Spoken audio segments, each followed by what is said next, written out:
All right, it's Ron Goodall, FightHype.com. I'm here with Bruce. I'm gonna call you Sleep Sleep if you want people to sleep. But Bruce Carrington, man, congratulations on that vicious knockout, man. Thank you, man. I appreciate it. Thank you. First and foremost, I gotta talk about it, man. Let's talk about the setup. How do you feel? How did it come together, man? All right, so I kind of got to give you a little play-by-play. First round was cool. Just feeling him out and kind of seeing what he got or whatever. Dude can punch. I will say he definitely can punch. That's why he comes out so hard and tries to intimidate his opponents because he knows he can punch. But towards the end of that round, I kind of wanted to calm him down and make a statement if you see I had him with a little combination, let him know listen, I'm here to for the long haul.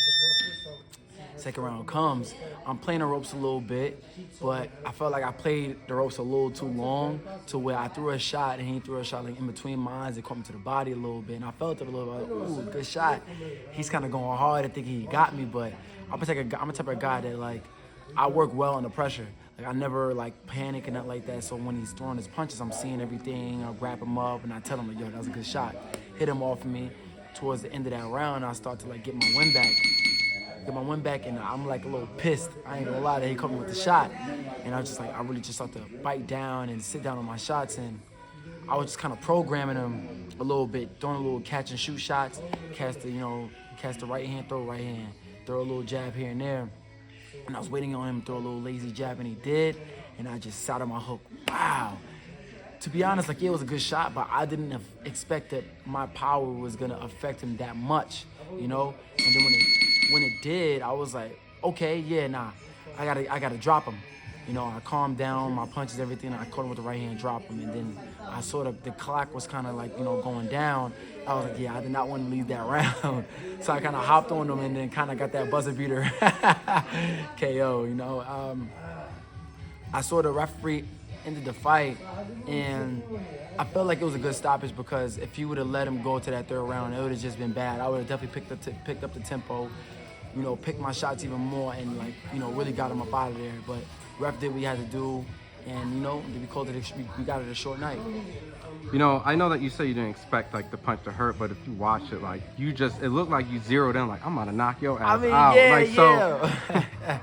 I say that though because I've seen him fight guys like Oscar Valdez, for the champion, Christopher Diaz, Adam Lopez, even Zelfa Barrett, caught him with a good shot and everything like that. So I've seen him get up from certain shots and fight harder and, last 12 rounds.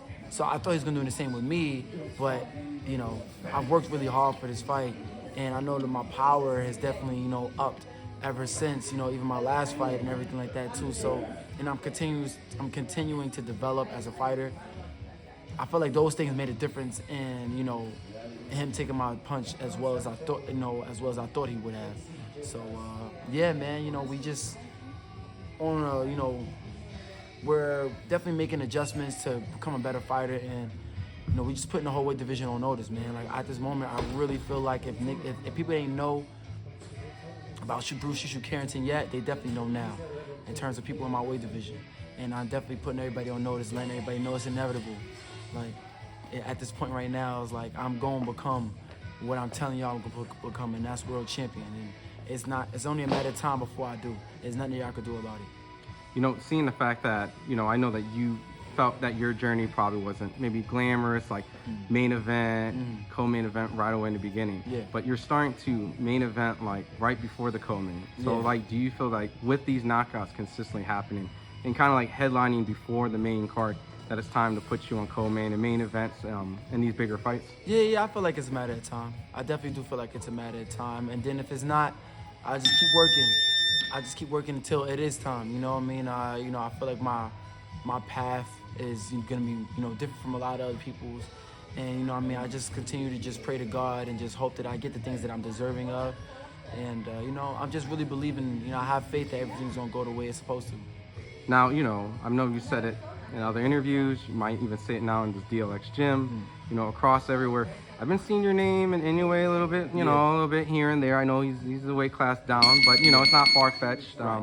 But is that potentially is it the champions in your weights, like a Lee Wood or a Navarrete, or is Inoue the more that's the preferred fight? I mean, it's more so like, to be honest, I want to fight anybody they call the best, and Inoue is one of the guys that they say is the best. Like, he's coming up in his weight division and demolishing these guys, and I respect that man so much. Like, I'm actually a big fan of Inoue, but I'm also the type of fighter to where it's like, I want to be in a ring with the people that they say are the best. Like, I have the confidence and I know I'm the best, and and it's not even no cocky thing. Like, I just know that I know what I bring to the ring, and I know what I'm capable of, and I want to be able to show everybody that I can beat all of these guys that y'all think are the best, and make y'all believers of Bruce Carrington. Now, I feel like they recognize how I fight and who I am, but they ain't believers yet. You know what I mean? But in due time, I'm gonna make everybody believers. Granted, listen, I'm letting everybody know, like,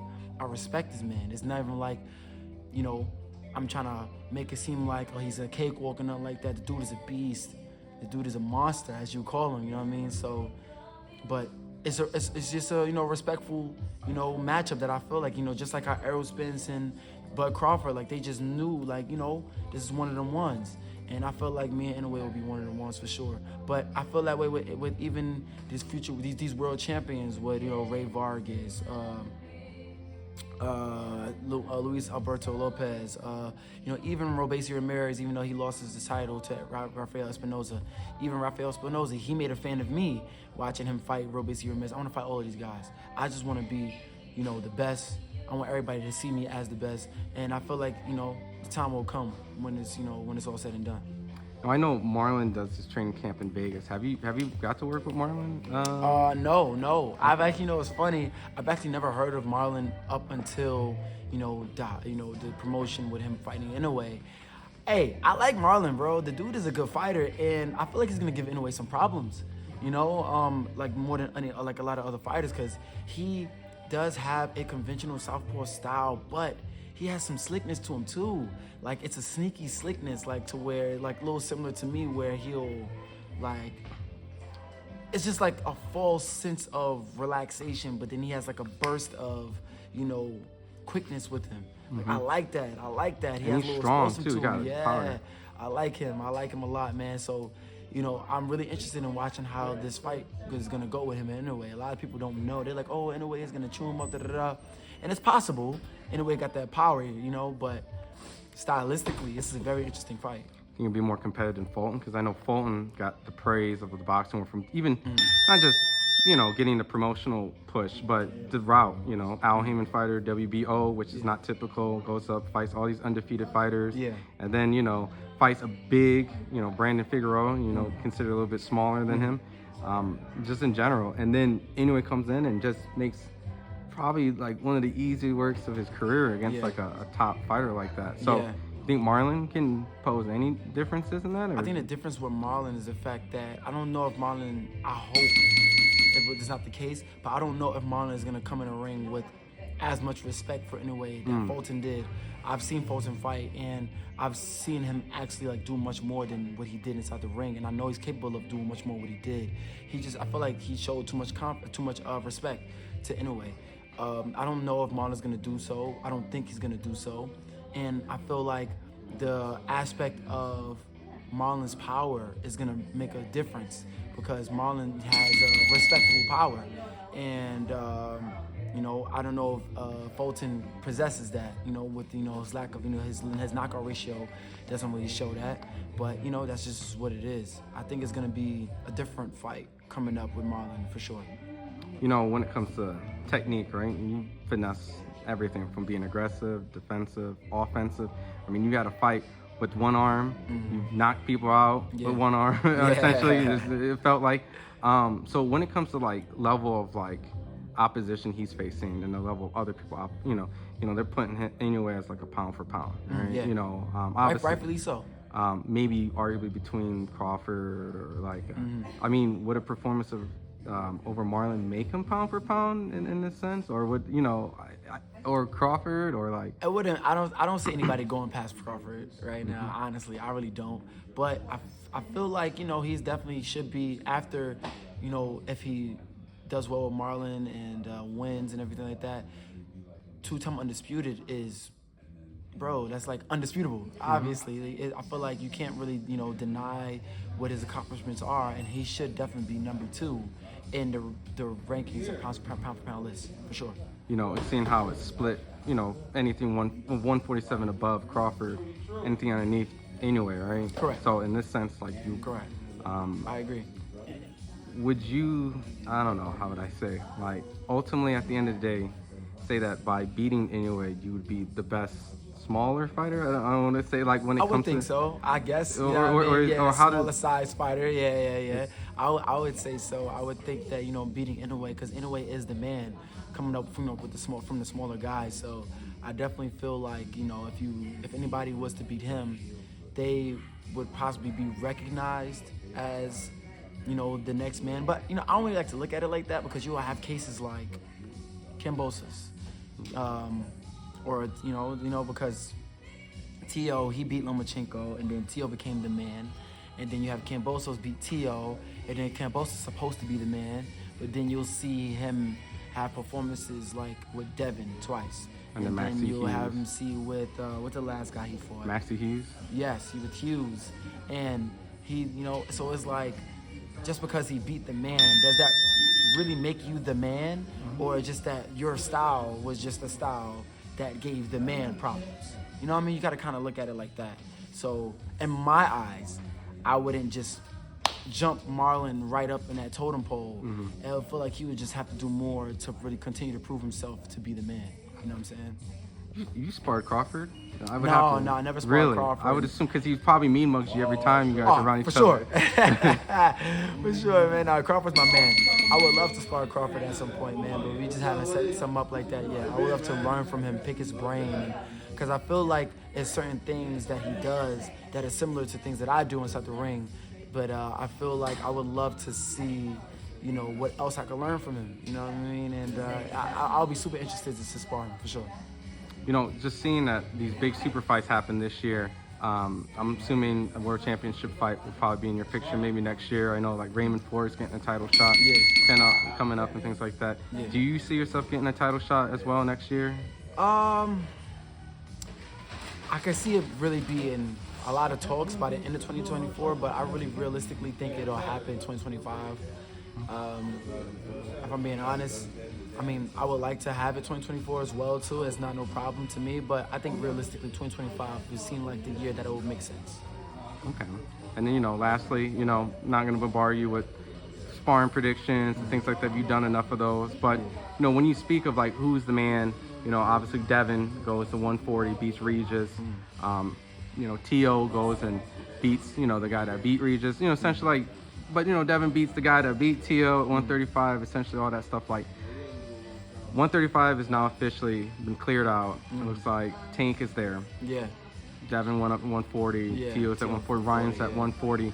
I mean, how does these fights even happen when their bodies are growing? It seems like they're leaving the weight. Do they all have to come back down and succumb to Tank's demands?